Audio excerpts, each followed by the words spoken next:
అసలైన విషయానికి వస్తే షెడ్యూల్ రిలీజ్ 3 విడతలలో సర్పంచ్ ఎలక్షన్లు డిసెంబర్ 11, 14, 17 తేదీల్లో పోలింగ్ ఉదయం 7 నుంచి మధ్యాహ్నం వరకు ఓటింగ్ వేసే అవకాశం ఉందట. ఇంకా పోలింగ్ రోజే కౌంటింగ్, ఆ ఫలితాలు వెల్లడి తక్షణమే అమల్లోకి ఎన్నికల కోడ్.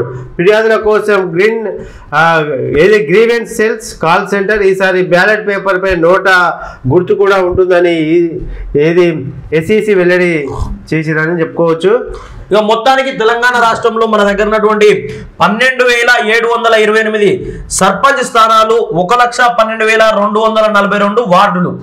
ఏదైతే స్థానిక ఎన్నికల్లో మన రాష్ట్ర వ్యాప్తంగా ఉన్నటువంటి వార్డుల సంఖ్య, ఉన్నటువంటి గ్రామ పంచాయతీల సంఖ్య అని మాత్రం చెప్పుకోవచ్చు. సర్పంచ్ స్థానాలు మొత్తం 12,700 మంది అభ్యర్థులు పోటీ చేసే అవసరం ఉంది. ఇలా గ్రామ పంచాయతీల సంఖ్య ఎంతమంది అంటే 14 సర్పంచ్ స్థానాలు. అవును, అది ఇక పోతే ఇప్పుడు కొత్తగా ఏంటంటే నోటా గీడ వస్తుంది. ఏదైతే ఓటింగ్ బ్యాలెట్ పేపర్లు ఉందో అందులో నోటా గీడ వస్తుంది. ఎవరికైనా అభ్యర్థులు ఇష్టం లేదు అయినా వీళ్ళంతా సరైన పరిపాలన చేయనోలే అని అనుకుంటే మాత్రం నోటా గీడ వేసే అవకాశం ఉన్నాయి. దీని ఒకసారి పూర్తిగా డీటెయిల్స్లో వెళ్తే పంచాయతీ ఎన్నికల నగరం మోగింది. సర్పంచ్ వార్డు మెంబర్ ఎలక్షన్ షెడ్యూల్ను రాష్ట్ర ఎన్నికల సంఘం మంగళవారం విడుదల చేసింది. మొత్తం 3 విడతలలో ఎన్నికలు నిర్వహించనుంది. రాష్ట్ర వ్యాప్తంగా 564 మండలాల్లో 12,728 సర్పంచ్ స్థానాలకు, 1,12,242 వార్డు స్థానాలకు ఎన్నికల తేదీలను ఖరారు చేసింది. ఒక్కొక్క విడత నోటిఫికేషన్ మధ్య 2 రోజుల వ్యవధి ఉండేలా ప్రణాళిక రూపొందించింది.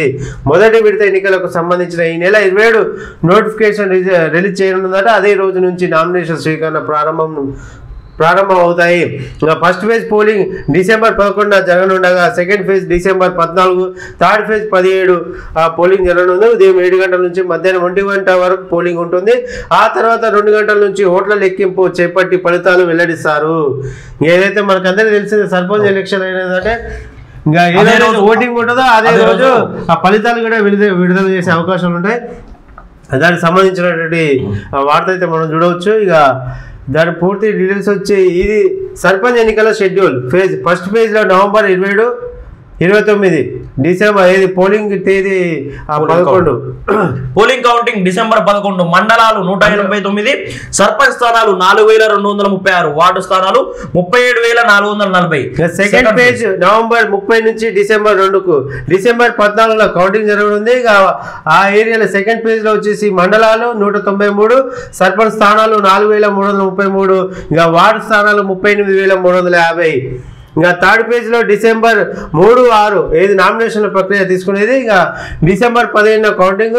ఇంకా మండలాలు వచ్చేసి థర్డ్ ప్లేస్లో 182, ఇంకా సర్పంచ్ స్థానాలు 4,159, వార్డు స్థానాలు 36,452.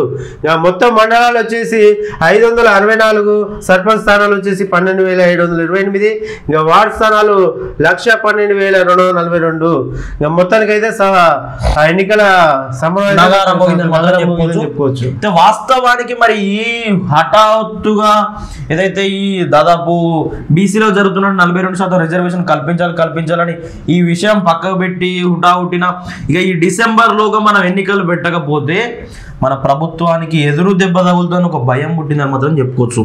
ఇక ఇది భయం అనుకోవచ్చా, లేకపోతే మొన్నటి జూబ్లీ హిల్స్ ఎన్నికల్లో కాంగ్రెస్ ప్రభుత్వం గెలిచింది కాబట్టి ప్రజలంతా మా వైపే ఊరు, మా కాంగ్రెస్ గెలిపించారు కాబట్టి జూబ్లీ హిల్స్ లో ఇక మేము ఖచ్చితంగా గెలుస్తామని ఒక కాన్ఫిడెన్స్, ఒక ఓవర్ కాన్ఫిడెన్స్ తో మరి ఇప్పుడు ఈ హుటాహుటిన బీసీలకు అన్యాయం జరిగినా కానీ స్థానిక ఎన్నికలు నిర్వహించిందని మాత్రం కాంగ్రెస్ ప్రభుత్వం చెప్పుకోవచ్చు. వాస్తవానికి ఏంటంటే బీసీ ప్రజలు మాత్రం మేల్కొన్నారు, ఉన్నట్టే చెప్పుకోవాలి. ఎందుకంటే ఇన్ని సంవత్సరాల నుంచి జరుగుతున్న అన్యాయం మీద ఏ ఒక్కరు ప్రశ్నించలే. ఎంతసేపు నాకు ఒక ఎమ్మెల్యే సీట్ వస్తే చాలు, నాకు ఒక మంత్రి పదవి వస్తే చాలు, నాకు ఇంకో పదవి వస్తే చాలు, నేను ఒక్కడే హ్యాపీగా ఉంటే అయిపోద్ది కదా అనుకోరు. కానీ ఎమ్మెల్సీ తిన్మార్మల్ గారు ఏం చేస్తున్నారు, బీసీ సమాజాన్ని మేలుకొల్పుతుండనే. ఆయన ఏదో పదవికి ఆశపడు, ఇంకో దానికి ఆశపడలేడు. బీసీ సమాజం మొత్తానికి అన్యాయం జరుగుతుంది, నా కుటుంబం బీసీ కుటుంబానికి అన్యాయం జరుగుతుందని బీసీ ప్రజల్ని ఎక్కడికక్కడి మేలుకొల్పే ప్రయత్నం ఆయన చేస్తుండు. వాస్తవానికి బీసీ ప్రజలందరూ మేలుకోరు. స్థానిక ఎన్నికల్లో బీసీల సత్తా ఏందో చూపిస్తామని బీసీలు కూడా అంటారు.